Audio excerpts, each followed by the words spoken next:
pulau-pulau, anggaplah ini Pulau Jawa, kemudian Pulau Kalimantan ya, Pulau Sumatera, Sulawesi. Nah, laut-laut yang menggabungkan antara pulau-pulau itu, ini Pulau Kalimantan, kemudian ini Pulau Jawa. Nah, itu bukan laut Indonesia. Ketika 1957 itu dideklarasikan, nggak boleh lagi ada yang nangkep ikan. Negara maritim itu apa? Negara yang bisa memaksimalkan potensi laut yang dia punya untuk sebesar-besar kesejahteraan masyarakat. Perjalanan panjang kita dengan kapal-kapal asing yang memang dulu kita izinkan masuk gitu atau apa, mereka jadi senang dengan laut kita gitu. Sehingga ketika sudah larang, dari riset saya juga ada salah satu pelabuhan besar di Asia Tenggara perikanan itu drop gara-gara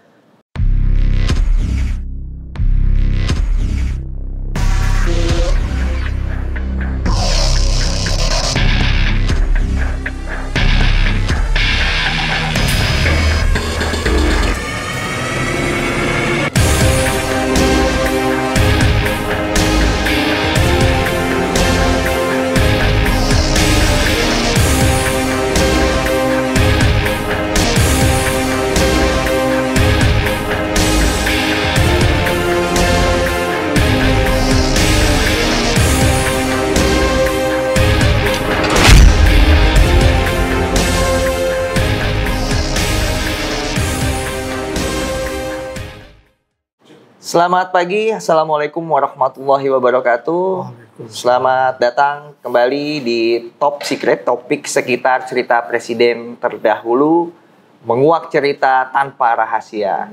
Saya Widi Setioputro, Arsiparis Alimadia di Pusat Studi Arsip Strategis Kepresidenan. Kali ini akan membicarakan tentang tema kemaritiman di era setiap presiden.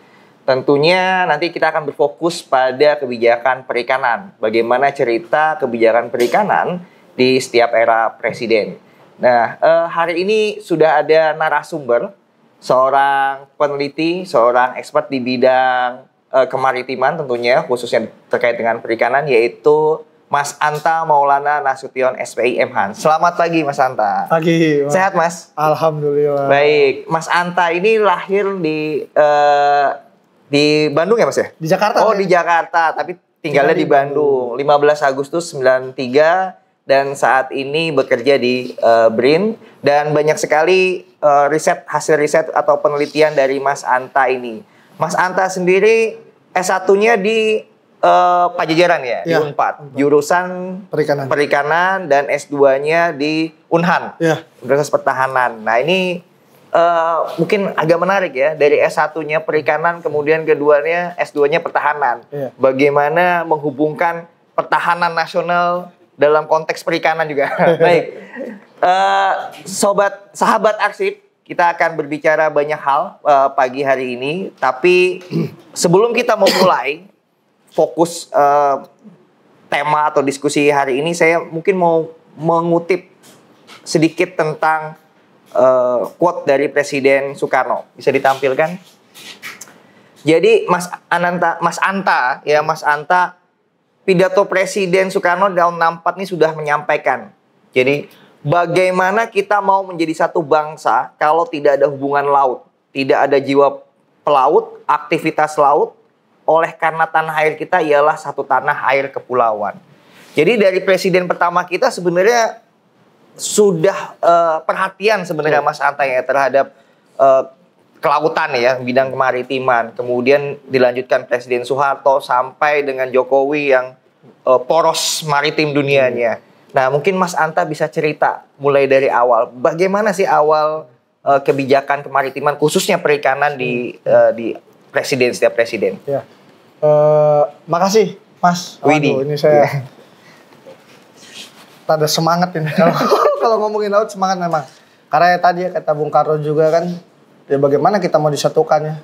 Karena kita disatukan kan memang sama laut ya. Kalau kita lihat Indonesia itu kan pulau-pulau, gugusan pulau yang sangat besar-besar Mas gitu. Bahkan kalau dulu tidak disatukan bisa jadi seperti negara-negara aja gitu. Kita panjangnya itu kayak dari kurang lebih Istanbul ke London gitu, Sabang sampai Merauke. Jadi memang sangat besar negara kepulauannya. Jadi kalau kita bicara terkait dengan, kita bicara masa lampau dulu nih, berarti kan sebenarnya memang kegiatan perikanan laut kita khususnya penangkapan ikan itu dari tahun masa-masa revolusi 1950 itu Indonesia tuh didominasi sama kapal-kapal kecil, Mas. Bahkan menangkapnya tuh hanya dengan fish trap ya, dari alat kalau bahasa ini mungkin bubu, kemudian kapalnya tuh hanya pakai layar, pakai sampan. Kapal gitu. tradisional. Kapal tradisional. Jadi bukan menggunakan motor atau bukan menggunakan mesin yang besar gitu. Karena memang kondisi kita pada saat itu ya masa ekonomi sedang sulit dan masyarakat kita banyak kan masyarakat yang di tradisional, khususnya yang di wilayah-wilayah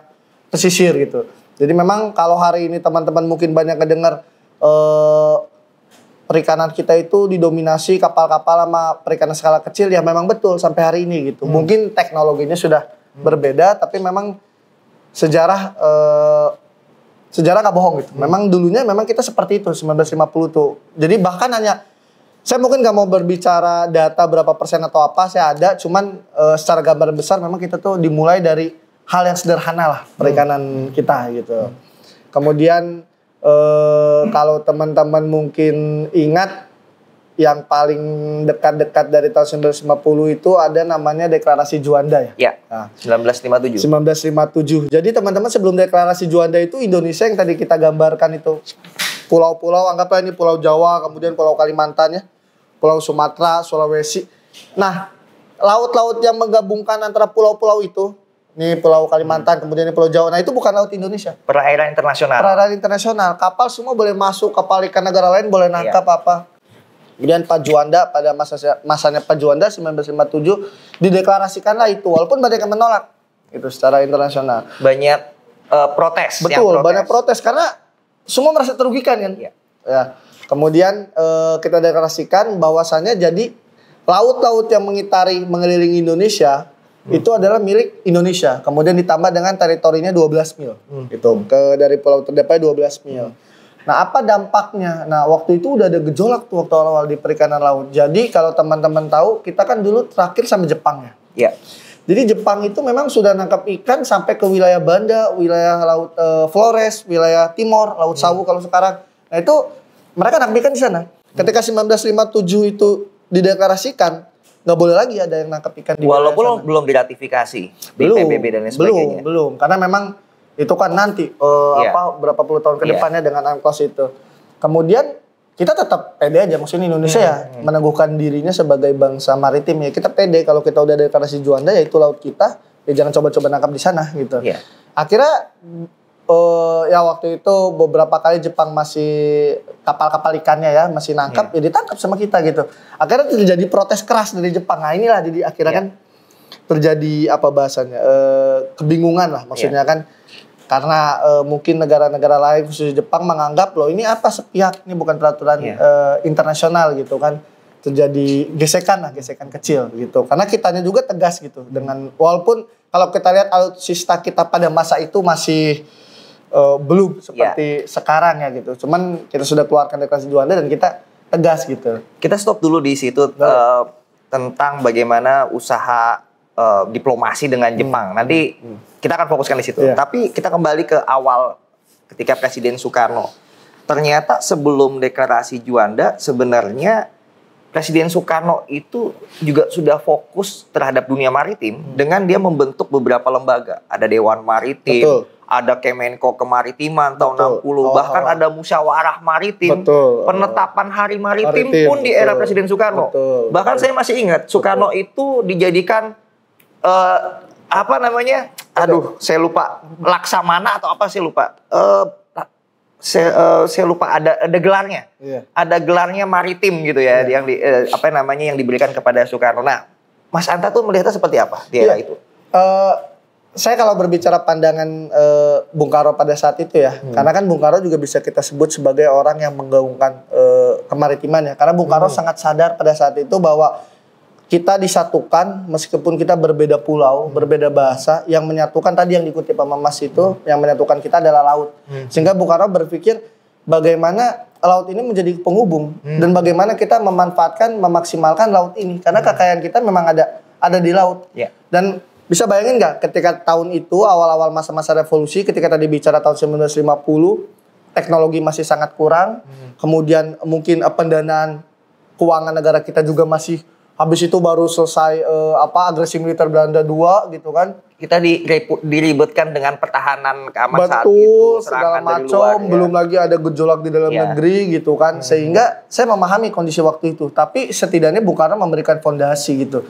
Sudah mengingatkan bahwa kita memang negara maritim. Tapi saya boleh kasih definisi nggak? Sebenarnya banyak ya definisi itu, cuman kalau saya sendiri memahami negara maritim itu apa? Negara yang bisa memaksimalkan potensi laut yang dia punya untuk sebesar-besar kesejahteraan masyarakatnya. Jadi kalau dia nanya Singapura negara maritim, bukan Bang, negara maritim itu.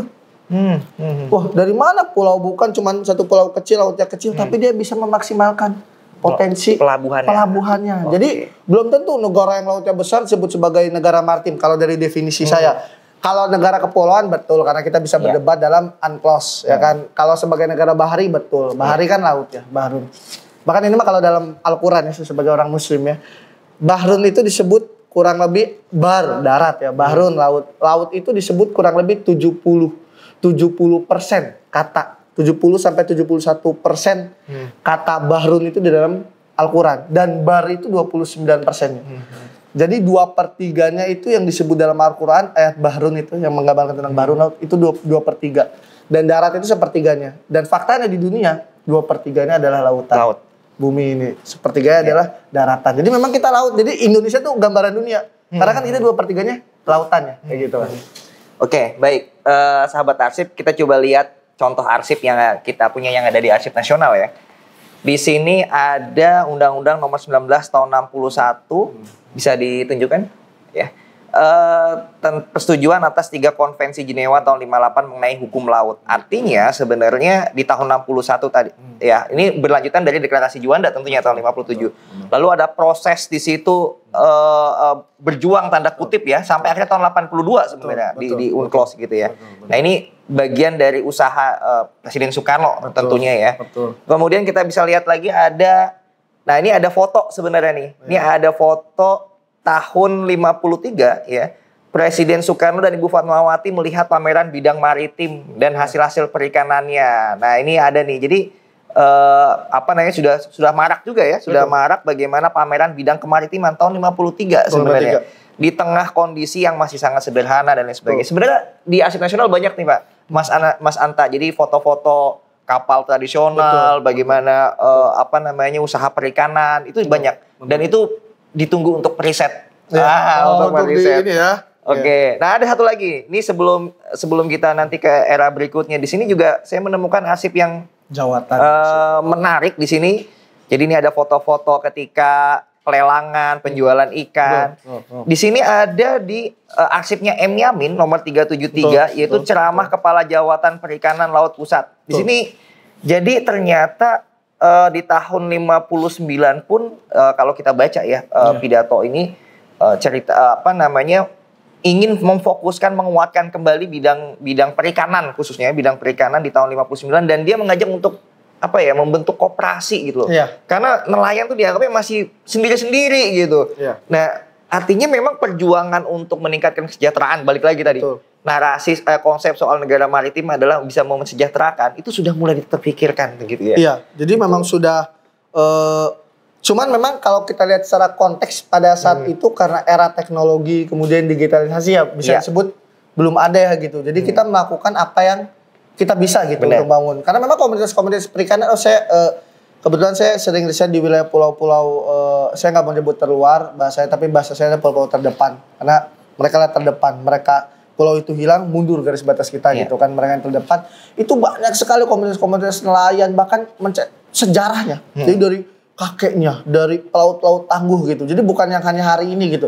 Bisa dibayangkan dulu antara Jakarta misalkan dengan daerah mana misalkan NTT atau Maluku Utara atas dekat Morotai misalkan, kan jaraknya sangat jauh sekali kan gitu kan. Tapi komunitas-komunitas nelayan saat itu sudah ada gitu. Ya mungkin belum terorganisir dengan seperti sekarang gitu, tapi memang sudah ada ya tadi dengan peralatan seadanya kayak gitu. Kalau sekolah-sekolah perikanan atau kelautan gitu di era itu pernah riset nggak, Mas? sudah mulai dibangun nggak sih dari era Presiden Soekarno gitu? Saya mungkin kalau keinget kalau sekolah perikanan mungkin AUP ya, kalau sekarang STP ya. Saya STP. nggak tahu ya tahun berapa gitu. Kalau dulu kan yang paling terkenal kan yang di Lenteng Agung sini nih.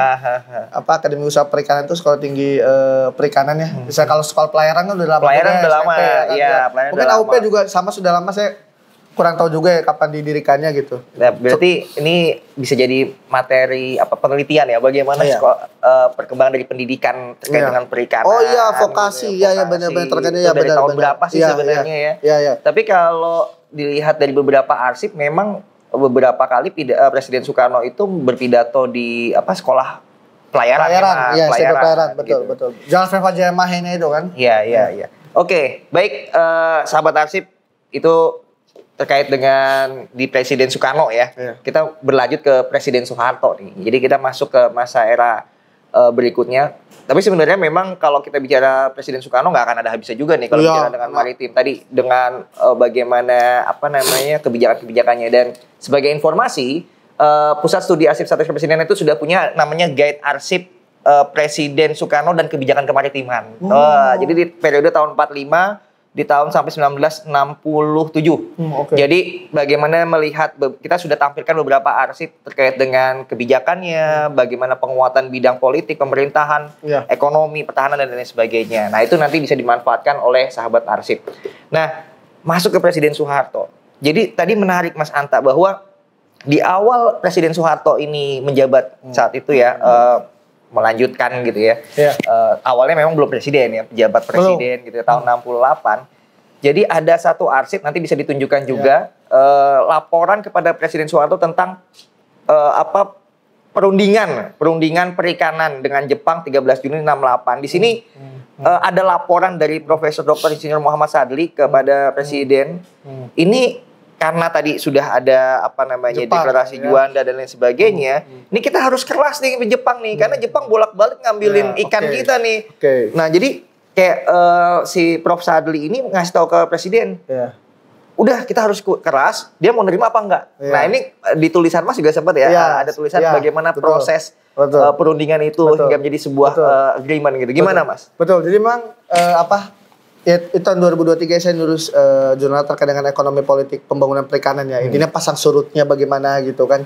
Jadi ketika tadi lanjut lagi setelah deklarasi Juanda itu, kemudian nah ini kan dokumen tahun 68 ya. Nah di 68 itu terkenalah nama Bandasi Agreement. Jadi ntar ada Bandasi Agreement ya. Wah, itu perlu dicari Laut Banda gitu kan. Laut Banda 1, kemudian ntar ada Laut Banda 2. Akhirnya yaudah gini deh win-win solutionnya. Karena kita juga belum bisa memaksimalkan potensi sumber daya perikanan yang sebesar itu gitu, karena armada kapal perikanan kita juga belum sehebat itu gitu. Oke, Jepang boleh masuk. Waktu itu dari Federasi Perikanan Jepang sama Asosiasi Tuna Jepang gitu. Yang rundingnya lah, yang tanda tangannya, interimnya lah maksudnya, agreementnya dengan mereka. Oke, akhirnya selama 5 tahun perjanjian itu diperbarui. Kurang lebih kita dapat $10 juta, Mas. 10 juta ya, pemasukan pada masa itu ya gitu. Dan itu modal penting untuk pembangunan awal-awal. Penting banget karena kan sekarang ya saya paham logika pada saat itu ya. Mungkin kalau pada saat ini saya akan menolak gitu. Kalau saya akan menolak, maksudnya kita bisa. Tapi kalau pada saat itu kita bisa bayangkan punya laut yang begitu Allah anugerahi hebatnya gitu ya. Sumber daya perikanan yang begitu melimpah, tapi kita belum bisa memaksimalkan potensinya gitu. Sehingga pada saat itu ya udah kalau gitu, daripada dan gesekan geopolitik pada saat itu kan kondisi dunia pada saat itu bukan seperti pada hari ini ya gitu kan. Akhirnya ya udah kalau gitu kita cari win-win solutionnya. Kemudian ya udah mereka boleh menangkap dengan di beberapa wilayah dibatasi secara ketat, dan ya udah kita mendapatkan pemasukan juga dari hal itu. Kalau nggak salah di tulisan Pak Hasim ya, Prof Hasim Jalal, kurang lebih dapat 10 juta US dollar waktu itu kita. Dan perjanjian itu diperbarui hingga selesai tahun, saya lupa selesai tahunnya gitu. Cuma nanti mungkin di berikutnya saya akan jelaskan juga hal yang seperti itu tidak selalu bagus gitu dalam pembangunan perikanan kelautan. Nah, kita udah masuk ke era Soeharto nih. Era Soeharto. Era Soeharto. Lanjut. Nah, ada apa sih sebenarnya era Soeharto ini yang menarik? Di era Pak Harto ini sebenarnya kalau teman-teman, saya masuk ke milenial, saya lahir tahun 93, jadi saya masih dapat repelita akhir-akhir tuh. Repelita akhir-akhir tuh. Jadi Masih ingat nama-nama menteri lah ya. oh ya masih ingat nama menteri itu kan Pak Harmoko ya Pak. Itu kenal. Jadi rencana pembangunan 5 tahun waktu itu pertama kan 69 sampai 69 dimulainya. Nah kalau teman-teman tahu itu pas ini paling Undang-Undang nomor 1 tahun 67 ya kalau nggak salah tentang penanaman modal asing. PMA Iya. ya kan. Baru habis itu ada PMD modal domestik. Iya. Nah ini mungkin orang banyak bicara di sektor tambang lah, mungkin sektor otomotif. Ini juga teman-teman ini juga ada kaitannya dengan sektor perikanan pada saat itu. Iya.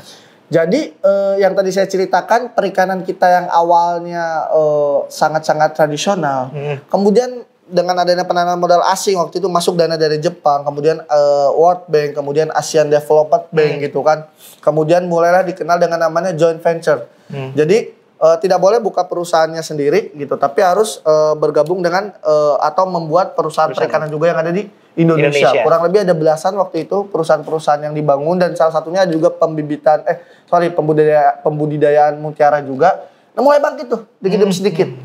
Tapi nanti saya akan bicara tentang paradoks pada saat itu. Mulai bangkit lah.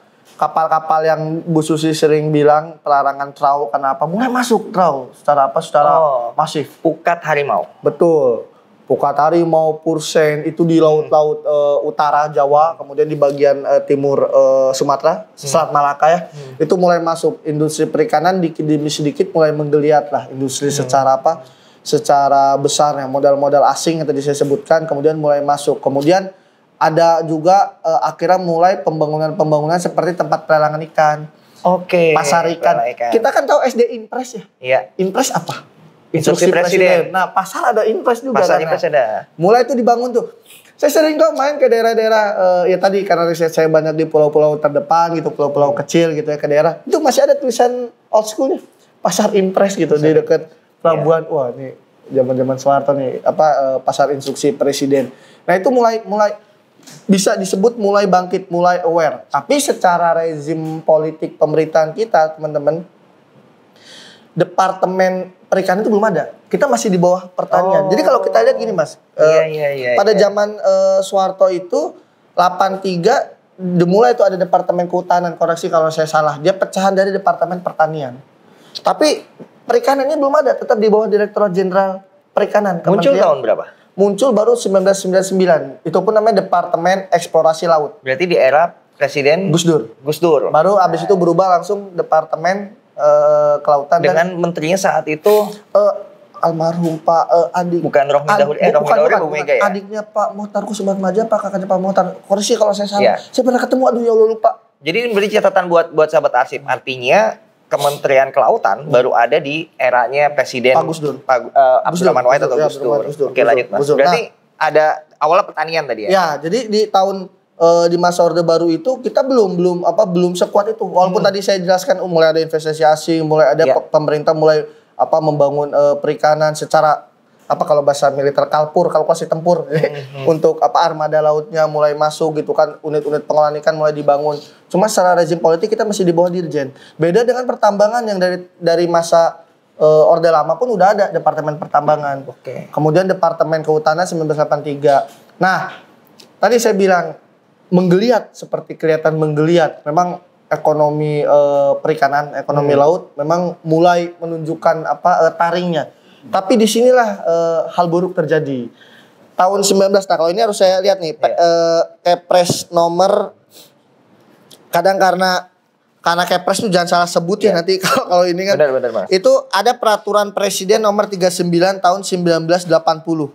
Nah, jadi di tahun 78-79 setelah tadi Repelita masuk dari 69, kemudian kurang lebih nggak nyampe 10 tahun industri perikanan itu masif, khususnya di wilayah pantai utara sama ini terjadi overfishing. Karena trawl, nah makanya teman-teman mungkin kalau yang jurusannya perikanan yang sama-sama apalagi perikanan tangkap, kita sama-sama pernah mengkaji bagaimana perikanan alat tangkap trawl itu ya. Bu Susi apalagi kalau nonton Bu Susi kan sangat anti dengan trawl. Memang tahun 80 tadi Presiden Soeharto mengeluarkan perpres melarang penggunaan trawl karena hancur Mas akhirnya. Saya masih ingat nih di buku-buku pelajaran dulu zaman SD itu ada soal biasanya pukat harimau atau apa, terus ada gambar jala ikan. Lagi naruh.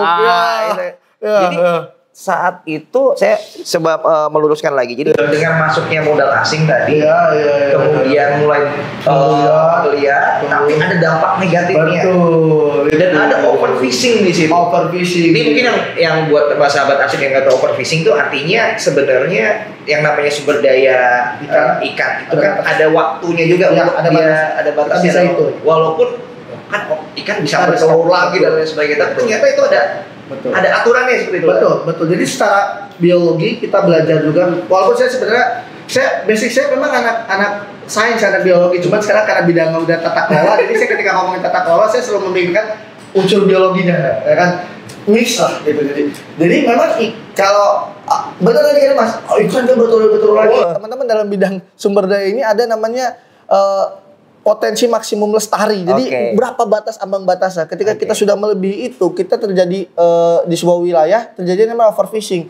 Dan kalau terjadi overfishing, penangkapan berlebih ya, stok ikan menipis gitu. Jadi akhirnya susah untuk ya otomatis penangkapan akan menurun, ekosistem laut terganggu gitu, sehingga hal-hal seperti ini membuat keberlanjutan dari sumber daya perikanan. Ya, termasuk sebenarnya aturan yang menangkap ukuran ya. Betul. Nah, itu salah satu yang membatasi betul.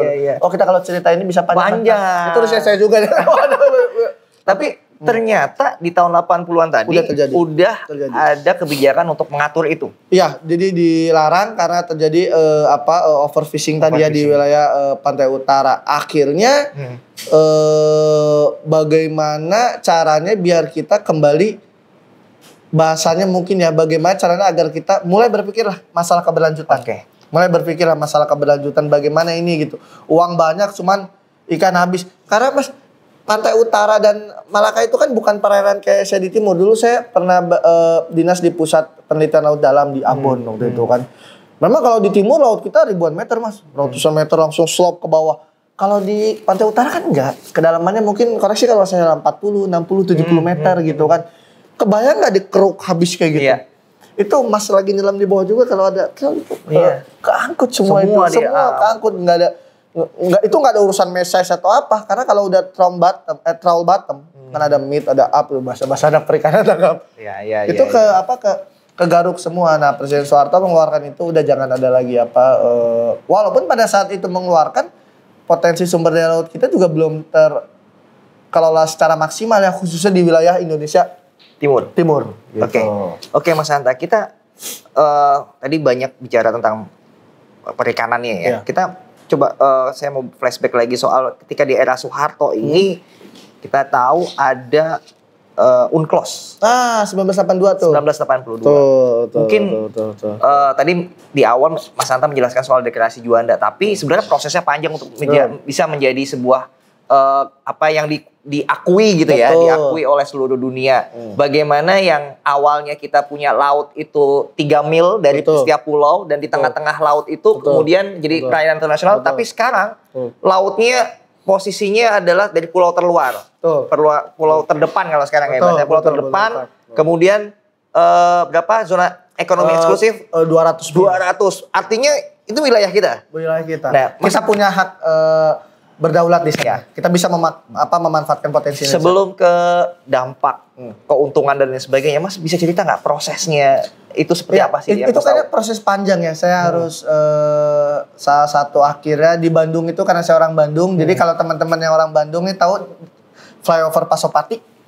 Ya, flyover Pasopati itu sekarang diubah namanya kan jadi Mukhtar Kusumatmaja. Nah, beliau salah satu ya Pak Jalil juga salah satu dari orang hebat Indonesia, pakar hukum laut yang memperjuangkan salah satunya UNCLOS tentang 1982. Jadi ada memang ada Indonesia di sana gitu terlibat. Jadi memang UNCLOS ini, United Nations Convention on the Law of the Sea 1982 ini yang kita ratifikasi tahun 1985 ya, Undang-Undang Nomor 17 ini menjadi peluang, menjadi pembuka. Tapi di sini tapi di sini kebayang nggak dari yang kita cuma 12 mil? Iya. Jadi 200 mil kita, dengan tadi kondisi yang udah saya jelaskan. Iya. Kita belum bagus-bagus amat, bahkan masih kurang ya untuk memaksimalkan potensi. Termasuk mengamankan. Bingung nggak? Dari yang tadinya cuma paling 12 mil tiba-tiba 200 mil. Ini 200 mil ini. 1 mil laut kalau nggak salah 1,8 km ya. Kebayang nggak? Dari pulau terdepan, Mas. Bukan dari pulau Jawa nih, dari pulau terdepan nih gitu kan. Akhirnya berpikir lagi lah pemerintah. Investasi asing lagi, kerjasama lagi gitu. Jadi membuka lagi. Keuntungan itu ternyata kita menganggap masih kurang kemampuan, akhirnya membuka lagi buat investasi asing. Nah itu seperti apa dapat? Ada negara Taiwan, kemudian Jepang, kemudian beberapa negara lain yang ikut terlibat. Tapi kita buat banyak peraturan lah, maksudnya harus mendaratkannya di Indonesia, kemudian tadi skema harus joint venture lagi gitu kan. Karena tadi kan udah kita punya undang-undang penanaman modal asing, kemudian kita ketambahan lagi nih laut yang luas kan. Akhirnya kan, nah cara berpikir itu mungkin pada saat itu mungkin bisa dirasionalisasi. Tapi kalau pada saat ini, mohon maaf, saya sangat menolak keras gitu. Kalau pada saat ini saya sangat menolak keras cara berpikir seperti itu. Tapi kalau cara berpikir seperti itu pada masa itu, iya mungkin ya. Karena bagaimana? Nah, bagaimana kondisinya kita punya ladang yang luas, tapi kita nggak bisa mengelolanya gitu, daripada dicomot-comotin gitu kan. Akhirnya ya udahlah kita skemakan, kerjasamakan gitu. Tapi hal-hal seperti itu tidak selalu berdampak baik teman-temannya. Tadi kan 80 aja kita udah merasakan kan. Benar. Nah, kalau karena saya kurang lebih saya dari tahun 2000 mungkin 17 ya. Bahkan tesis saya juga ya. Bahkan sampai hari ini saya riset terkait dengan illegal fishing ya. Saya suka sekali gitu riset. Kalau ditanya sama orang, kapan beresnya? Saya nggak akan pernah beres riset illegal fishing tuh gitu kan. Nah, akhirnya saya berpikir, oh ternyata hadirnya kapal-kapal asing nih Mas. Boleh saya bicara itu ya, nggak apa-apa ya? Hadirnya kapal-kapal asing, zaman Bu Susi nih. Kita lompat dulu sedikit. Nggak apa-apa. Biar santai, udah kita ngomongin lompat-lompat sekarang presidennya. Jadi ada looping history nih. Jadi, nah waktu zaman Bu Susi kan keras sekali ya dengan melawan illegal fishing dengan itu. Dengan cara menenggelamkan, walaupun undang-undangnya memang ada, jadi bisa disita, bisa dimusnahkan ya, bisa ditenggelamkan. Nah, ternyata perjalanan panjang kita dengan kapal-kapal asing yang memang dulu kita izinkan masuk gitu atau apa, mereka jadi senang dengan laut kita gitu. Sehingga ketika sudah larang, saya ke beberapa negara juga alhamdulillah, mewawancarai juga beberapa para maling-maling. Ya saya mohon maaf bahasanya mungkin ya karena maling, gimana mereka loading, mereka ngejarah ikan kita kan. Saya wawancara mereka gitu ya di beberapa pelaku dari negara-negara asing. Ya memang mereka juga banyak bercerita bahwa ya turun menurun, dan mereka tahu sejarah, mereka tahu di mana wilayah penangkapan ikan negara kita gitu. Karena mereka dari dulu juga nangkap tanpa pengawasan. Sekarang mah udah ada pengawasannya gitu. Cuman memang masih mungkin belum maksimal ya, karena kan begitu luasnya kan. Begitu luasnya, dan anggaran kita juga kan bukan ini kan. Jadi kita nggak bisa, bukan salah siapa. Nah, pada akhirnya dari situ dipupuk ilegal kapal-kapal ikan asing. Ketika di stop dia udah tahu jalan masuknya makin tinggi. Di saat Bu Susi lah hajar, sikat, dan saya ada ke satu daerah negara, nggak usah saya sebut lah gitu. Vietnam lah? Ya, bukan. Filipina, bukan. Saya sebut lah. Sini sebutnya The Lady. Oh, The Lady still in charge. Nanti saya, The Lady masih berkuasa? Enggak. Mereka cerita, takut sekali dengan Lady Bu Susi itu gitu. Jadi memang begitu sangar ya gitu. Kuatnya ya. Ya, dan dari riset saya juga ada salah satu pelabuhan besar di Asia Tenggara perikanan itu drop gara-gara kebijakan Bu Susi. Saya bukan ya, itu mah urusan dia, tapi negara kita terselamatkan gitu.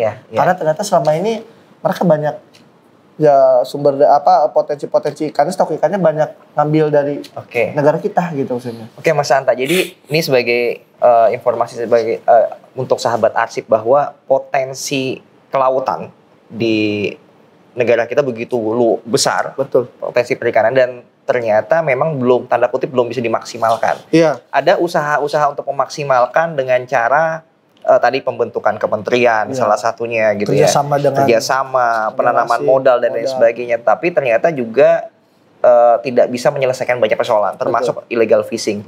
Nah, pertanyaan saya, apakah munculnya, kita tahu ada namanya organisasi yang namanya Bakamla. Nah, ini kalau Bakamla ya. Ya, ini kalau di arsip nih ada nih, nanti bisa ditampilkan ya. Inventaris Setnek seri produk hukum nomor 86A. Ini peraturan Presiden nomor 81 tahun 2005. Ini yang menandatangani Pak SBY. Ini tentang Bakor Kamla ini ya? Ya, ini Bakor Kamla. Betul, sebelum Jadi Bakamla. Ini awalnya Bakamla. Berarti Iya, tujuannya sebelum salah Bakamla. satunya mengamankan itu, benar nggak? Atau bagaimana? Betul. Jadi begini. Tadi saya jawab kenapa saya S2 di UNAN. Ah, Karena oke. saya ngambil jurusan keamanan maritim. Berarti ada hubungannya. Iya, karena keamanan maritim dan dulu dosen saya kepala Bakamla pertama. Berarti Pak Mamae. ini terjawab kenapa dari perikanan ke pertahanan. Iya, jadi memang karena bidang saya illegal fishing, keamanan laut, jadi keamanan maritim, jadi saya di situ-situ aja gitu. Jadi sebenarnya instansi penegak hukum laut kita ini banyak, Mas. Jadi ada TNI AL, ada Polair, ada KPLP itu dimiliki Kementerian Perhubungan, ada Bea Cukai, ada imigrasi juga mengawasi skup wilayah laut kan. Bahkan untuk dulu Heritage Departemen Pendidikan juga Punya. untuk wilayah heritage ya, maksudnya arkeolog segala macam Iya. kan ada juga di wilayah laut gitu. Jadi ini agensinya banyak nih. Nah, Bakor Kamla ini untuk mengkoordinasikan. Oh. Jadi keamanan laut tadi banyak ada TNI, Iya. polisi, kejaksaan, kemudian KPLP atau apa. Ini untuk dikoordinasikan. Ternyata mungkin belum efektif, maka 2014 sampai 15 ya itu dibentuk Badan Keamanan Laut tuh, Bakamla. Bakamla jadi akhirnya sekarang jadi badan sendiri. Badan sendiri. Dengan organik yang lengkap, dengan unsur-unsur yang lengkap, punya kapal patroli yang lengkap gitu. Diskusi anak-anak keamanan laut tuh dari dulu selalu berbicara gini, Mas. Lebih baik kita menciptakan single agensi multitask. Jadi agensi satu aja tapi tugasnya beragam. Jadi biar gak tubrukan daripada multi agensi. Agensinya banyak, Mas. Tapi tugasnya satu. Kan jadi Oke. kalau bahasa Sunda apa? Paduksek gitu. Nah, makanya ya salah satunya dibentuk Bakamla juga untuk mensinkronkan, kemudian ya salah satu untuk membantu tentang penanganan illegal fishing. Kalau sekarang kan illegal fishing yang paling garda depannya kan PSDKP ya, pengawasan sumber daya kelautan perikanan di bawah Kementerian Kelautan Perikanan Dirjen PSDKP kan. Tapi teman-teman Angkatan Laut juga ikut membantu. Teman-teman Bakamla juga sama ikut juga membantu. Karena begitu luasnya Begitu yang luas, area yang iya, harus jadi diamankan. sama-sama Iya. saling. Teman-teman, kejahatan illegal fishing itu bukan cuma hanya masalah maling ikan, Mas. Enggak, banyak kejahatan yang menyertainya. Perbudakan. Ada penyelundupan.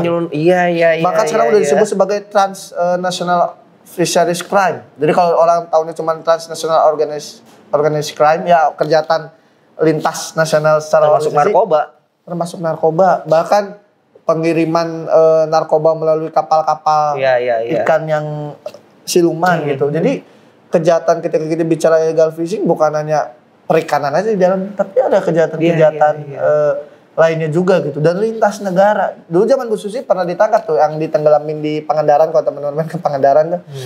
Itu kapal-kapal yang memang beneran banyak gitu, Mas. Dia berputar terus maling ikan. Dan sekali lagi area yang harus diamankan luas. Belum lagi tadi perlengkapan ya untuk pengamanan alutsista.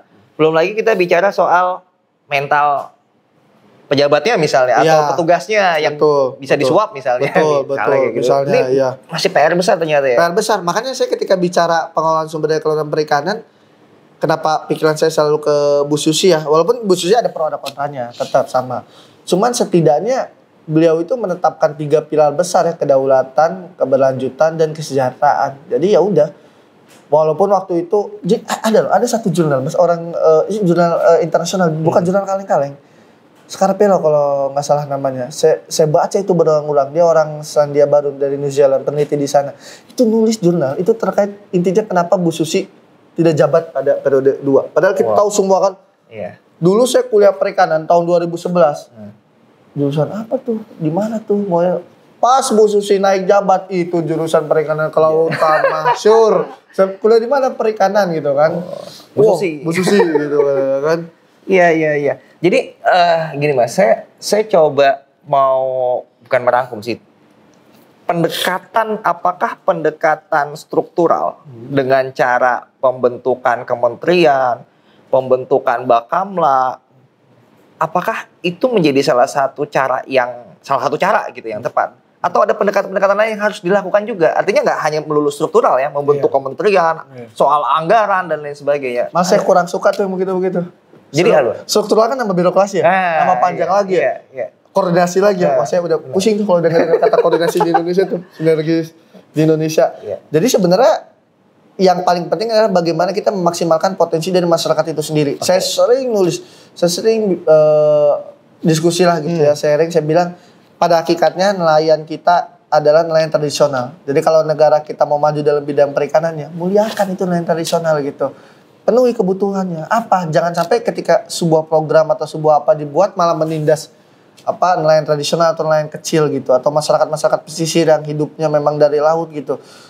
Jadi bagaimana caranya kita bukan lagi menambah struktural baru, bukan lagi menambah hal-hal yang berbau birokrasi, tapi menambah hal-hal yang berbau menyejahterakan dan memberdayakan para nelayan tradisional ini. Baik, terima kasih Mas Hanta. Ini setelah ini kita akan fokus pada kebijakan di presiden yang belum lama ini, Pak Presiden Jokowi, yang kita tahu begitu fenomenal dengan poros maritim dunianya. Nah, kita bisa cerita banyak nih. Tapi sebelum itu kita akan break dulu. Dalam upaya diseminasi arsip kepresidenan kepada masyarakat, Arsip Nasional Republik Indonesia atau ANRI melalui Pusat Studi Arsip Statis Kepresidenan atau Puspipres menyelenggarakan program Top Secret Jasa Presiden, diskusi online Puspipres atau DOP, dan pameran tetap Presiden pertama Insinyur Soekarno, baik secara daring dan luring. Bagi sahabat arsip yang ingin melihat pameran arsip kepresidenan secara virtual, dapat mengunjungi laman ANRI di www.anri.go.id. Apabila sahabat arsip ingin melihat pameran dan gedung cagar budaya secara luring, sahabat arsip bisa mengunjungi Puspipres di Jalan Gajah Mada nomor 111 Jakarta Barat dan tidak dipungut biaya. Pameran ini terbuka untuk umum dari hari Senin sampai Jumat mulai pukul 9 hingga pukul 15 waktu Indonesia Barat. Sahabat arsip dapat mengirimkan surat elektronik ke alamat info@anri.go.id. Kami tunggu kunjungan sahabat arsip. Baik, sahabat arsip, kita kembali lagi. Kali ini masih dengan Mas Hanta. Kita akan membicarakan sekali lagi tentang masalah kebijakan maritim di setiap presiden dan fokus pada masalah perikanan. Nah, berbicara tentang masalah perikanan, tentunya kita tidak terlepas dari sosok seorang menteri, para menteri perikanan, menteri kelautan, walaupun nomenklaturnya berubah-ubah, tapi fungsinya sama nih Mas ya. Jadi mengurusi urusan kelautan gitu ya, dengan sumber dayanya di kelautan seperti itu. Nah, Mas bisa ceritakan nggak sosok menteri, khususnya pasca reformasi pasca terbentuknya Kementerian Perikanan secara sendiri ya. Ini seperti apa Mas sosok dari para menteri di bawah beberapa presiden ini? Semoga Mas. Betul tuh Mas. Jadi kan setelah tadi ya kita bicara lama, sekarang bicara lama juga cuman gak terlalu lama. Setelah berganti jadi Departemen Kelautan dan Perikanannya tadi Pak Sarono ya. Kalau nggak salah Sarono yang Menteri Departemen Eksplorasi Kelautan pertama, kemudian berubah jadi Departemen Kelautan dan Perikanan. Pada zaman Bu Mega itu menterinya Pak Romin Dauri. Waktu itu Pak Romin Dauri gerbang bahari ya, salah satu program. Jadi gini teman-teman, setiap Menteri Kelautan dan Perikanan itu kayak yang punya kebijakan mungkin dibilang berkesinambungan enggak, cuman punya kayak kebijakan pokoknya gitu. Jadi kadang berubah-ubah gitu Mas. Kebijakan populis. Ya, populis ini kadang berubah-ubah gitu. Jadi tidak. Tapi kalau ditanya iya melanjutkan gitu. Cuman ya malum. Saya gantiin Mas saya punya prioritas apa yang berbeda ya. Jadi Pak Romin tahun 2001 sampai 2004 itu tentang gerbang Mina Bahari ya. Kemudian dilanjut sama Pak Freddy Numberi waktu itu tentang revitalisasi perikanan. Kemudian dilanjut dengan Pak Fadel ya dengan Minapolitannya ya. Kemudian dilanjut dengan Pak Sarif Cicip waktu itu. Pak Sarif Cicip, Pak Fadel satu partai itu. Golkar kan? Itu dengan industrialisasi perikanan gitu. Jadi dari mulai gerbang Mina Bahari, kemudian revitalisasi perikanan, kemudian Minapolitan, kemudian industrialisasi perikanan. Memang semuanya positif, maksudnya dalam artian untuk membangun kelautan dan perikanan gitu. Cuman memang kalau saya pribadi untuk membangun kelautan dan perikanan ini butuh satu kefokusan, mau dari mana dulu ya. Dan tadi nama-nama menteri yang saya sebutkan mungkin rasanya kalau buat saya sangat familiar. Tapi mungkin buat masyarakat awam kan menteri juga sama ya, ada yang familiar gitu kan. Biasanya kan kalau yang familiar kayak apa, Menteri Keuangan, urusan keuangannya, Menteri Pendidikan gitu. Pada saat itu Menteri Kelautan dan Perikanan karena tadi bukan rezim politik ya kita, maksudnya secara politik itu kurang, mungkin belum terlalu diperhitungkan gitu ya. Bukan menteri yang Populer menjadi ya? apa layer utama Ya, gitu yang ya. utama gitu, maksudnya bukan jadi menteri yang terkenal banget Iya, gitu, iya. dan jabatan politisnya tuh harus gimana gitu kan. Nah, kemudian tiba-tiba muncullah satu nama itu, tadi udah kita singgung-singgung kan, Bu Susi Pujiastuti ya. Ketika muncul awal pergolakannya panjang tuh Mas. Nah, kita bicara pasca reformasi nih, dari tadi beberapa kebijakan. Saya nggak usah jelasin kebijakannya seperti apa di zaman menteri-menteri sebelumnya karena panjang nih nantinya gitu kan. Pasti panjang. Panjang. Kita langsung pasca reformasi ini kita langsung masuk ke Pak Jokowi ya, Joko Widodo ya. Teman-teman pasti banyak tahu lah apa poros maritim dunia ya, yang banyak digaung-gaungkan, dan salah satu yang benar-benar kesenternya banget ini Bu Susi Pujiastuti ya, sebagai Menteri Kelautan dan Perikanan.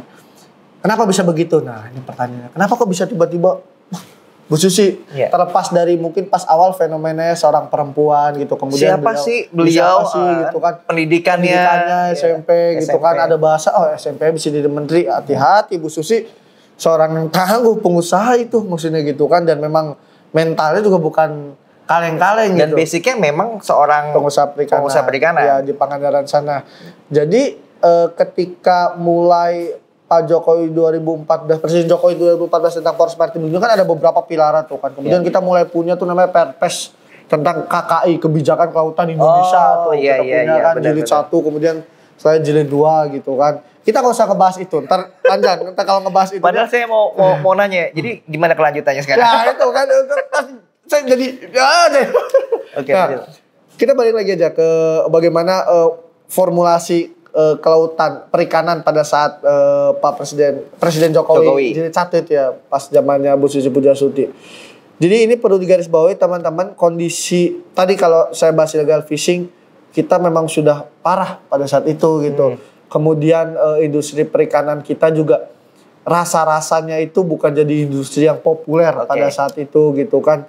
Dan Bu Susi coba membenahi itu pada saat Presiden Jokowi mulai dibenahi, diformulasikan dengan tadi kedaulatan, keberlanjutan, dan kesejahteraan. Kita harus berdaulat. Berdaulatnya apa? Nah tadi illegal fishing, sikat. Tadi yang kayak saya ceritakan tadi. Ya kan, keberlanjutannya apa? Tadi kalau kita ngomongin keberlanjutan, kita bisa ntar mungkin nanti kita bahas benur ya. Terkait dengan benur, salah satunya pelarangan cantrang. Ya tadi pelarangan cantrang, benur gitu kan. Pembatasan penangkapan gitu kan. Kemudian moratorium kapal ikan asing gitu kan. Kemudian kesejahteraan. Nah, dengan adanya kedaulatan keberlanjutan, kedaulatan dan keberlanjutan, kesejahteraan ini akan datang gitu. Tapi memang bukan dengan waktu yang singkat, karena kita bicara sumber daya alam, kita bicara alam, kita tidak bisa melawan alam, kita hanya bisa berikhtiar gitu kan. Dengan ikhtiar yang benar, akhirnya kesejahteraan itu akan semakin datang. Tapi ini program jangka panjang yang tidak bisa hanya dilakukan secara instan. Secara instan satu periode gitu.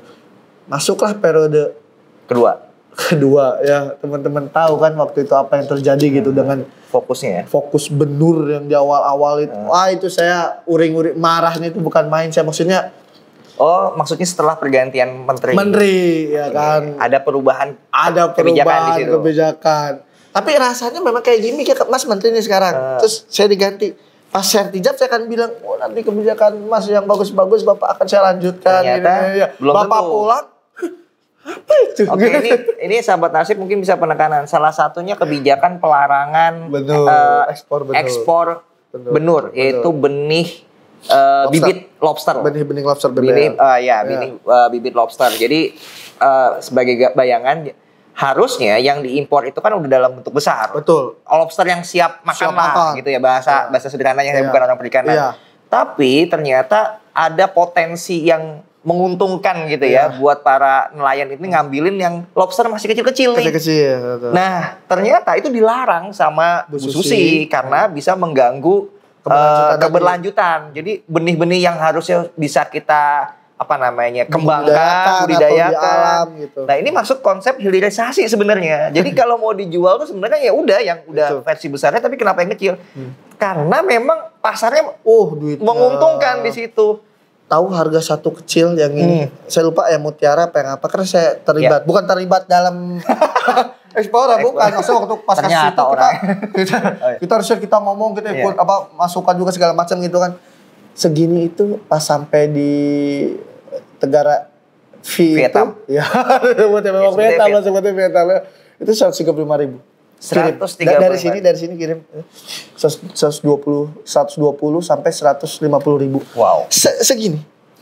Bahkan itu yang terlibat kasus korupsinya kan logistiknya itu kan satu gitu 3.000. Bayangin, ngirim logistik dihitung dari per satu benih. 1.800 sampai 3.000 gitu. Kok bisa ada? Maksudnya duit yang sangat-sangat besar. Itu semua sebenarnya kalau kita bicara masa lampau lagi terjadi dimulai sejak tahun 2011 sampai 2012-an kalau nggak salah ya. Itu mulai ada orang Vietnam datang ngeliat ke Lombok. Iya. Ini koreksi kalau saya salah ya. Saya jadi ngobrol dengan beberapa waktu itu. Dia melihat banyak Lobster. bibit lobster. Dan di sana nggak diapa-apain karena memang kan menangkap yang besar dan itu tangkap buat dibudidayakan dan memang budidaya lobster itu memang terus-menerus kita coba kembangkan ya. Salah satunya LIPI juga dulu kan ikut fokus di sana juga ya kalau sekarang BRIN kan. Nah, ternyata dikasih tahu, "Oh, ini mahal harganya." gitu. Oh, ini bisa diekspor ke Vietnam. Dan Vietnam kalau ditanya ngomong bukan dari Indonesia. Dari mana? Dari dia sendiri? Enggak. Dari mana? Dari negara S. Dari Singapura. Oh. Karena Vietnam sendiri kemudian menjual ke Cina salah satunya kan? Dibudidayakan di Vietnam. Dibudidayakan di Vietnam. Jadi banyak versi. Ada yang dikirimnya itu masuk ke lewat Singapura, kemudian lewat Singapura itu di repacking gitu ya. Ada juga dari Vietnam yang bilang bahwa ini kita nggak ngambil dari Indonesia kok, kita dari Singapura gitu kan. Jadi sengkarut memang gitu. Urusan lobster pada saat tahun 2020 ini memang rumit pisan kan yang akhirnya berujung pada ya menteri itu. Balik lagi kebijakan menteri. Ini yang ditutup oleh Bu Susi bahwa ada larangan untuk mengekspor benih dengan ada ukurannya segala macam ya. Untuk mengamankan itu. Nah, ternyata banyak nelayan pun juga yang protes ya sebenarnya. Atau bagaimana? Ada kelompok-kelompok tertentu. Ya kalau yang diuntungkan protes pasti. Iya, gitu kan. pasti. Tapi sebenarnya memang karena ini nilai potensi tadi ya, kalau kita ya itulah makanya di tulisan saya itu dilema ya, paradoks antara keberlanjutan dan kesejahteraan ini kan. Kita bisa dapat untung cepat dengan menjual benur tadi. Tapi habis di alam. Ya kan? Tapi kita bisa berusaha berikhtiar maksimal dengan bagaimana caranya membuat konsep pembudidayaan yang tepat untuk lobster ini dan dijual ketika sudah besar. Saya tanya, Mas udah pernah makan lobster yang Belum. Dan itu mahal banget ya? Saya kalau nggak dibayarin saya nggak makan itu. 4 juta kalau nggak salah. Iya. Jutaan harga lobster. Makanya kalau kita lihat di film-film ini mah kan kalau makan mewah tuh kan lobster yang itu kan mahal banget, juta-jutaan itu harganya kan. Kita makan paling lobster air tawar itu Mas. Iya. Yang kecil gitu kan. Dan itu nilainya memang sangat bernilai besar gitu. Dan ketika dikirim sekarang dan Mas ketika pada saat itu terjadi ternyata nelayan juga nggak diuntung-untungan banget karena dia bilang ini rantainya banyak nih. Jadi nelayannya juga nggak maksimal kalau nggak maksimal. Waktu itu cuma dapat berapa? Ada yang bilang 10.000, ada yang bilang 15.000 gitu kan. Tapi buat nelayan ya oke gitu cuman ya? yang besar siapa ya? Oh iya. Itulah gitu maksudnya orang-orang itulah para orang-orang pengusaha. Ya quote by quote mungkin mafia itulah yang akhirnya mendapatkan besar ya. Nah, ini kan berusaha untuk dilegalkan, bukan dilegalkan, maksudnya diatur ya sedemikian rupa oleh Kementerian Perikanan kan sebenarnya. Tapi kebijakannya berubah-ubah tuh gimana? Ya. Jadi itulah di kita ya, sistemnya bagus, aturannya bagus, implementasinya wadidaw wadedeo ya. Jadi kadang saya masih ingat, jadi pengusaha harus daftar dulu, terus sampai si staf susu semua kena kan, harus ada uji apa dulu. Kalau mau ekspor dia harus berhasil membudidayakan dulu, 2 kali panen dulu. Astagfirullah, kata saya panennya lobster itu harus berapa bulan dulu, tiba-tiba belum ada berapa bulan, boro-boro 2 kali panen, 1 kali panen belum ada, kok tiba-tiba udah bisa ada ekspor gitu. Termasuk kewajiban transformasi teknologi. Betul, kemudian melepaskan juga benih-benih apa yang sudah dibudidayakan segala macam lah kayak gitu dengan rigidnya peraturan itu. Kenyataannya kan ya Allah. Barulah waktu pas Pak siapa? Sakti ya. Pak Sakti kan cabut lagi dan Pak Sakti mulai merevisi beberapa kebijakan-kebijakan yang quote by quote nyeleneh ya di zaman menteri sebelum Pak Sakti dan sesudah Bu Susi itu kan gitu kan. Itu kurang lebih. Jadi memang ada angin segar lah pada saat zamannya Bu Susi ya atau Pak Jokowi jilid 1 ya dengan poros saya nggak mau nyebut poros maritim dunia sebenarnya, maksudnya dengan kebijakan kelautan perikanannya aja lah gitu ya gitu kan. Karena belum sampai dunia juga ya. Iya. Karena kalau poros maritim dunia kayaknya gimana ya. Nah, ini menarik nih. Jadi di era Jokowi itu tadi yang disebutkan ada yang namanya konsep kedaulatan, keberlanjutan, kesejahteraan. Iya, konsep nah, itu blue economy sebenarnya. Iya, blue quote by economy. quote bisa disebut sebagai blue economy. Blue economy. Dulu kalau nggak salah ada juga konsep namanya ada green Betul, ada ekonomi. Ada blue-nya juga kan, Ya, blue revolusi atau apa saya lupa. Ya, nah itu ya. apa? Itu apa itu gitu ya? Artinya gini, setiap presiden sebenarnya punya konsep, punya visi untuk mengembangkan bidang kemaritimannya karena ada potensi besar di situ. Betul. Tapi tadi setelah mendengar dari Mas Hanta ini ternyata permasalahannya banyak, rumit, ada persoalan dari politik, persoalan dari mungkin budaya, sosial dan lain sebagainya. Jadi menurut Mas Hanta nih gitu ya. Ini kalau Mas Hanta sebagai menteri ditunjuk nih menjadi menteri kelautan ya, perikanan, apa yang akan dilakukan oleh Mas Hanta? Pertama saya akan sholat tobat ya. Karena ini kan berat ya. Saya akan sholat tobat, istighfar sebanyak-banyaknya gitu. Karena banyak kritik dong, harusnya bisa ketika ditunjuk gitu. Iya. Sebenarnya kalau kita melihat, karena tadi yang paling pusing adalah paradoks antara keberlanjutan dengan kesejahteraan. Kita keep keberlanjutannya, kesejahteraan mungkin akan sedikit quote by quote tertunda atau mengorbankan beberapa pihak gitu. Kita gas kesejahteraannya, keberlanjutannya tanda tanya gitu kan, sehingga harus ada kesannya bahasanya kayak formal, kayak omong kosong gitu. Ya memang harus ada keseimbangan. Nah, pada saat Presiden Jokowi pertama, kalau saya pelajari beberapa kebijakan Bu Susi, tidak sempurna sepenuhnya, cuman setidaknya pada saat itu berusaha mengimbangi. Dan sadar betul bahwa semua tidak ada instan gitu. Sekarang gini Mas, menteri kita kan selalu berganti ya. Yang kuat pada saat itu Menteri Luar Negeri 2 periode. Menteri Keuangan ya. Pak Luhut gitu kan. Bu Susi yang udah bagus 1 periode aja kan. Diganti. Padahal kalau model kebijakan yang Bu Susi lakukan itu ya mungkin akan ada orang-orang yang kontra dengan omongan saya karena Bu Susi juga banyak yang kontra ya. Saya juga ada beberapa hal yang kontra dengan Bu Susi gitu. Cuman overall kita harus akui apa hal baik yang dilakukan sama Pak Jokowi melalui Bu Susi ini ya pada pemerintahan periode pertamanya.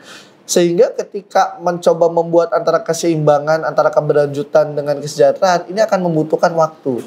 Bukan berarti membutuhkan waktu, oh berarti akan susah, enggak juga gitu. Ketika kita menetapkan lahan konservasi atau konservasi wilayah perairan, ada namanya kan kalau dalam SDGs 2030 kan, SDGs. kita kan harus ada capaian berapa ribu hektar, berapa juta hektar di dunia ini yang harus kita konservasi untuk jadi wilayah perairan. Loh itu juga sama. Ketika jadi konservasi, wilayah yang biasa untuk nelayan nangkep atau apa akan tergeser, dia nggak boleh nangkep. Cuman kan dalam beberapa waktu setelah itu ikan stok akan banyak, mereka akan dapat pendapatan yang lebih juga. Jadi semua selalu akan ada quote by quote paradoks di sana gitu. Jadi, nah itulah bukan karena saya peneliti, tapi sains obatnya, sains jawabannya, sains. Jadi menteri-menteri yang berkaitan dengan kelautan dan perikanan, pertambangan, kehutanan, energi gitu ya, energi sumber daya mineral, lingkungan hidup, itu sains obatnya. Dia bukan menteri politik, itu menteri sains gitu. Jadi harus sains karena dihitungnya tuh harus presisi gitu. Miss dikit bisa hilang 1 generasi. Teman-teman dulu ini mungkin main saya kurang jauh, tapi saya rasa udah kurang jauh amat. Mungkin hampir keliling Indonesia lah karena di pulau-pulau kecil Indonesia kepulauannya. Pertanyaan saya setiap ketemu nelayan di berbagai komunitas nelayan itu pertanyaan saya, ikan gimana? Tidak ada yang jawab itu. Wah ikan sekarang banyak. Mereka pasti akan bicara sejarah. 10 tahun, 15 tahun, 20 tahun lalu kita dekatnya mas sejam ikan udah banyak katanya. Sekarang udah kemana-mana mencar-mencar, nggak ada ikannya, nggak ada apanya. Nah ini terjadi. Masih ingat Mas. Saya masih ingat. Mungkin flashback lagi di soal di awal-awal otonomi daerah. Tadi bagaimana Mas menyebutkan nelayan harus pergi jauh. Ternyata kan saya membaca beberapa berita ada konflik perbatasan tuh. Emang betul. Ada juga Mas seperti itu. Betul. Maksudnya itu bagian dari permasalahan sendiri. Betul. Sekarang kan Undang-Undang OTDA ya 32 2014 ya. 23 2014 atau 32 2014. Coba saya koreksi kalau saya salah. Wilayah kewenangan laut kan dibagi tuh. 12 provinsi. Kemudian ntar yang sampai ke 200 itu di pusat. Kemudian sekarang kan ada lagi ntar kebijakannya penangkapan ikan terukur, wilayah-wilayahnya dibagi lagi, mana untuk wilayah nelayan tradisional, mana untuk nelayan industrial, mana untuk nelayan ini. Jadi ada pembagian-pembagian lagi gitu kan. Based on science, cuman ya banyak gejolak di dalamnya, banyak pro kontra juga. Kemudian Otda juga ikut-ikutan bukan menambah kerumitan. Saya paham niatnya baik, cuman kadang ini kebijakan di atasnya kadang tidak quote by quote terkadang tidak membumi gitu maksudnya gitu. Karena kita bicaranya laut Mas, kita bicara pesisir dan konteksnya itu berbeda dengan daratan. Loh kalau di darat Mas, petani nih, nandur ya kan. Yang dituai kebun dia kan. Jelas ukurannya. Emang pernah Mas ngeliat ada nelayan? Laut. Ngapain? Ngasih makan ikan. Ini batas laut saya. Laut saya nggak ada kan ngasih makan ikan. Jadi ntar yang sekitar sini jangan ada yang ngambil ikan saya kan nggak ada. Kalau begitu mah budidaya namanya kan. Iya. Jadi harus pahami ada konteks-konteks yang berbeda gitu. Artinya otonomi daerah pun harus tahu konteksnya juga di situ. Kalau menurut saya iya gitu. Jadi konteks karena di kita belum ada hukum adat, ada wilayah adat. Konservasi itu kayak misalkan tempat saya dinas di Ambon, di Maluku, ada namanya SASI, ya kan? Konservasi lokal, adat, tapi menjaga alamnya tuh bagus. Bagaimana menjaga keberagaman alamnya. Kita harus hargai itu juga. Jadi bukan kompleks, tapi kita beragam gitu. Sehingga ketika mengeluarkan sebuah kebijakan atau sebuah hal yang niatnya untuk kesejahteraan, untuk perbaikan, ya harus membumi gitu, dilibatkan gitu. Itu jangan Jakarta mindset, ini harus begini. Kata Jakarta, kata di sana belum tentu kan. Itu nelayan dengan nelayan perbatasan. Yang terbaru nelayan dengan pengusaha yang properti. Tanggul. Saya kira mau dibuat nelayan dengan yang di Natuna gitu. Itu sebenarnya menarik juga itu.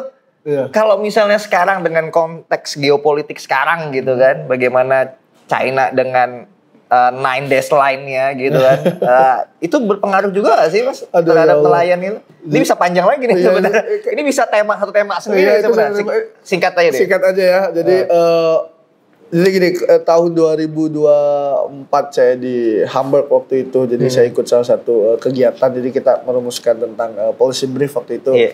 Bagaimana kalau Trump menang, bagaimana kalau Kamala Harris menang waktu itu. Jadi kasus yang sampai segitu ya. Iya, kasus yang saya angkat itu waktu itu di sana itu terkait dengan Laut Cina Selatan. Jadi bagaimana Trump harus gimana, Kamala Harris harus bagaimana gitu kan. Karena waktu itu banyak berpikir adalah Amerika menjadi check and balance di sana. Gitu, ke tengah. Karena Cina udah terlalu agresif. Ya, terlalu agresif gitu, terlalu kuat gitu. Dan satu hal teman-teman harus garis bawahi bahwa kita Indonesia bukan negara claimants. Kita nggak mengklaim. Itu udah memang punya kita berdasarkan UNCLOS. Jadi kita nggak ikut-ikutan, tapi kita disenggol. Jadi kita disenggol. Jadi mungkin kalau secara garis besar apa sih yang terjadi di Laut Cina Selatan itu urusan mereka, urusan Indonesia, kita disenggol. Kita non claimant. Kita bukan ngeklaim. Memang itu udah punya kita secara United Nations Convention on Law of the Sea gitu. Nah, Amerika yang berusaha menjadi checks and balance di sana untuk melindungi partner utamanya Filipina gitu kan. Kemudian China yang semakin agresif. Itu urusan geopolitik lain. Kemudian banyak teman-teman mungkin dari pemikir hubungan internasional yang bicara terkait dengan di sana kan kita kan sudah Declaration of Conduct. Kemudian mau Code of Conduct. Cuman China seakan-akan kayak bagaimana ya, kayak tarik ulur atau apa. Kalau menurut saya, apa sih pakar masalahnya di sana? Sumber daya dan konektivitas. Sumber daya apa? Sumber daya laut. Kedua, apa? Konektivitas. Itu jalur vital. Jalur vital perdagangan. Kita tahu siapa yang menguasai jalur perdagangan? Dia menguasai dunia kan? Pasti. Siapa yang menguasai sumber daya? Ya, dia menguasai perekonomian kan? Pasti. Ya kan? Ya China sebagaimana negara pada umumnya berpikir bagaimana dia mendapatkan ekonomi lebih, bagaimana dia perdagangannya itu lancar-lancar aja gitu kan.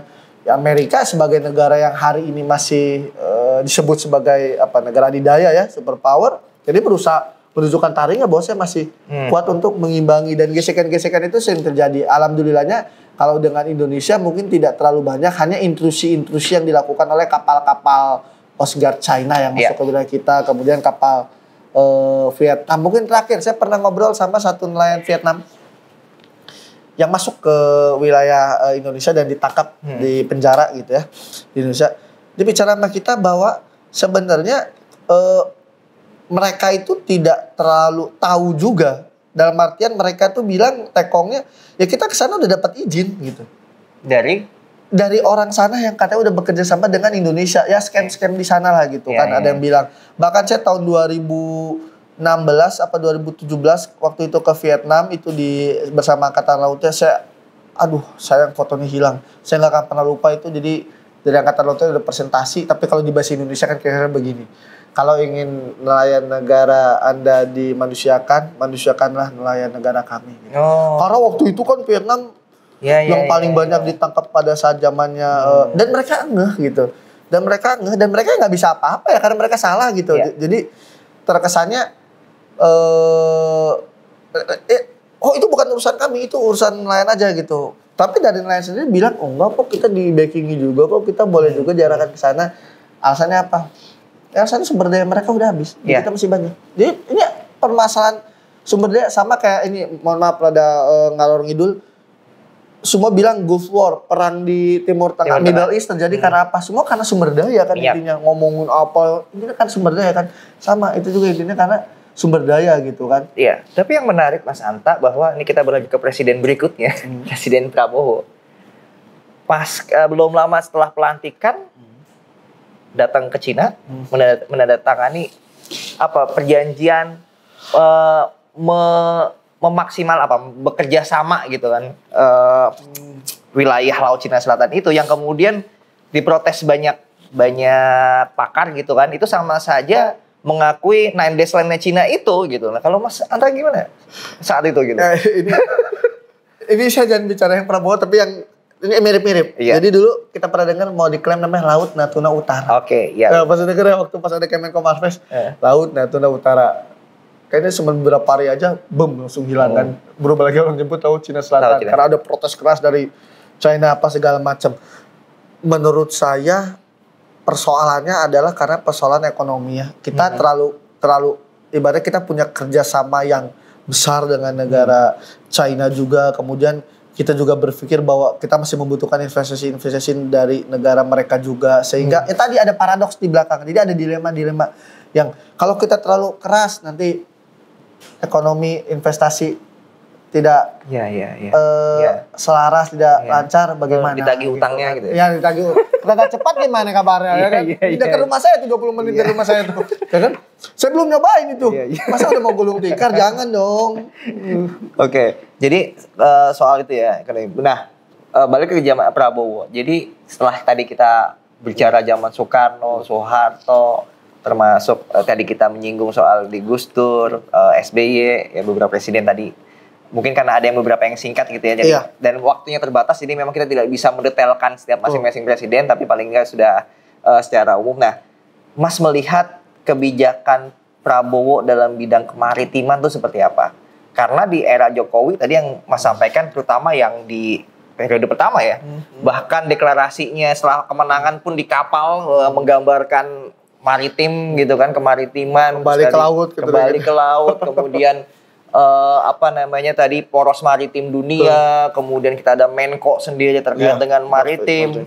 Itu begitu luar biasa ya, terlepas dari seperti apa gitu kan saat ini gitu. Nah, kalau sekarang tuh Prabowo seperti apa di tengah beberapa kebijakan yang tadi ada MBG, sekolah rakyat, koperasi dan lain sebagainya gitu. Nah, dalam bidang kemaritiman Mas melihatnya seperti apa?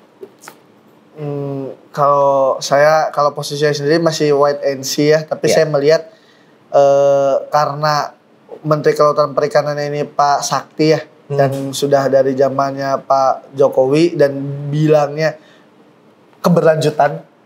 Jadi saya melihat kayaknya sama-sama aja. Maksudnya terobosan-terobosan baru mungkin kalau yang teman-teman yang suka dengan kelautan perikanan pasti mendengar dengan desa nelayan ya yang lagi digembar-gemborkan kan.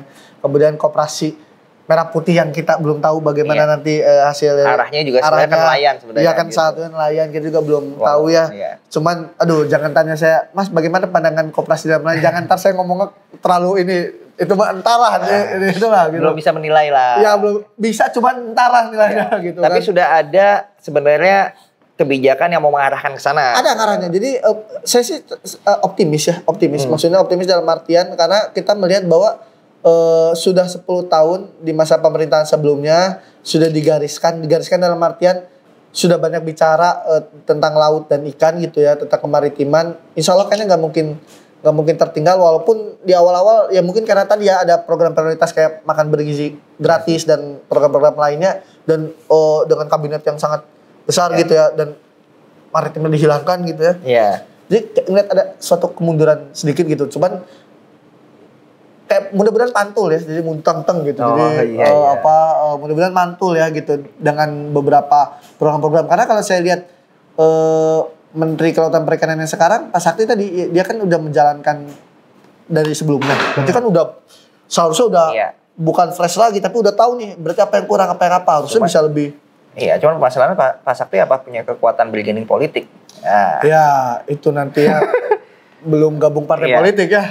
Nah, ini mungkin kita sudah mendekati akhir nih, Mas. Sudah mendekati akhir. Jadi kalau kita bicara potensi sumber daya kelautan, ya, kita menyebutnya sebagai natural capital, gitu ya. Natural capital yang mungkin orang menganggapnya bahwa selama ini yang menjadi potensi besar tadi pertambangan, gitu kan. Oh iya, betul. Kalau zaman era Soeharto awal-awal ya kita fokus pertanian misalnya kan, pertanian, perkebunan, gitu kan. Tapi ternyata ada potensi besar yang belum digali, belum dimaksimalkan sampai saat ini, yaitu di bidang kelautan itu sendiri, termasuk perikanan di dalamnya.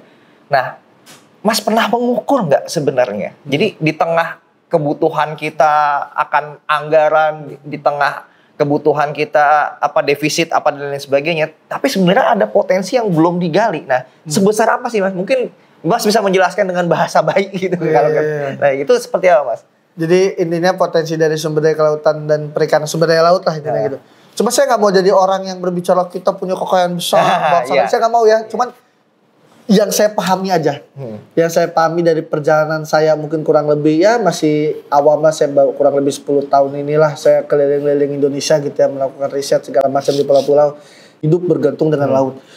Itulah yang nomor satu yang harus kita jaga sebenarnya. Kenapa? Karena kalau mereka hilang, mereka meninggalkan lautnya, siapa yang akan meneruskan? Industri-industri besar yang akan terus mengeruk, yang akan terus merusak, kan tidak gitu kan. Nah, makanya sebenarnya yang harus tadi saya bilang empowerment terhadap masyarakat-masyarakat seperti inilah, karena inilah sebenarnya potensi besar yang harus terus digali.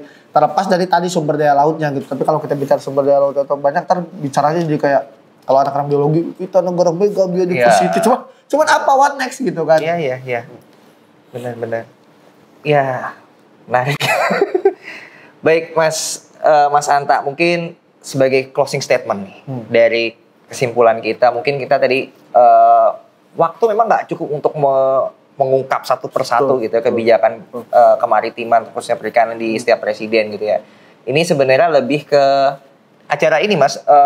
Sebenarnya kalau ada yang nonton gitu ya, kemudian memantik untuk meriset lebih lanjut gitu ya, dari lontaran perbincangan kita. Oh, saya kayaknya menarik nih melakukan riset. Nah, ini yang diharapkan bisa memanfaatkan arsip yang ada di Arsip Nasional tentunya, selain ada data-data yang tersebar di dimanapun gitu ya. Nah, mungkin closing statement Mas Anta sebagai penutup.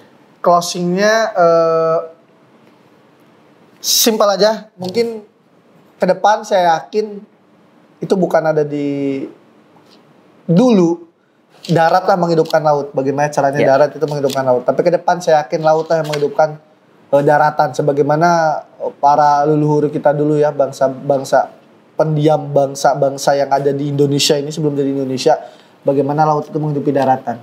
Jadi ntar kita akan kembali bagaimana dari laut itu akan menghidupi daratan. Kalau kita ingin itu terjadi, maka kita harus sama-sama jaga laut. Sama-sama jaga laut, sama-sama minimal orang sebenarnya. Minimal apa tuh, Bang? Minimal main ke laut, minimal main ke pantai, jangan buang sampah sembarangan, jajan di sana, makan nikmati ikan laut. Iya, makan ikan laut. Kenapa? Itu setidak-tidaknya memutarkan ekonomi laut, ekonomi perikanan. Minimal tuh. Enak kan? Apa anak sekarang bilang vitamin C ya?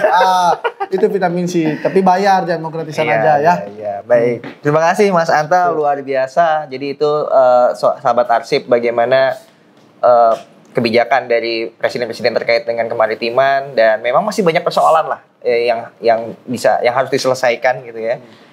Tapi kita jangan pesimis gitu ya. Kita tetap harus optimis, karena optimisme itu yang akan menguatkan kita ya, akan menjadi bara ya, terutama dari pemuda gitu ya.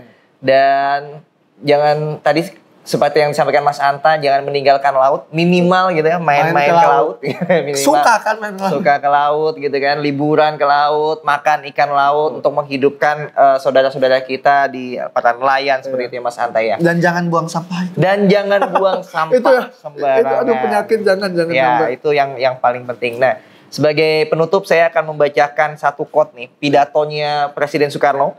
Ini pada tanggal 23 September 1963 pada resepsi pembukaan Musyawarah Nasional Maritim yang pertama.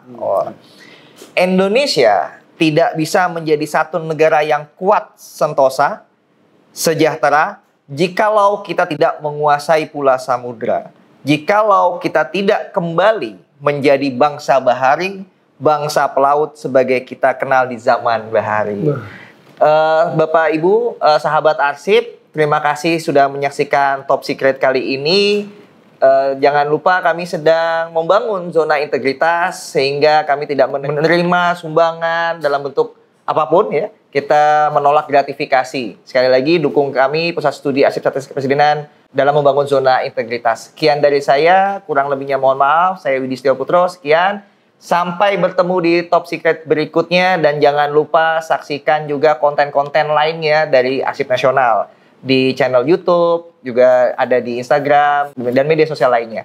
Sekian, Assalamualaikum warahmatullahi wabarakatuh. Waalaikumsalam.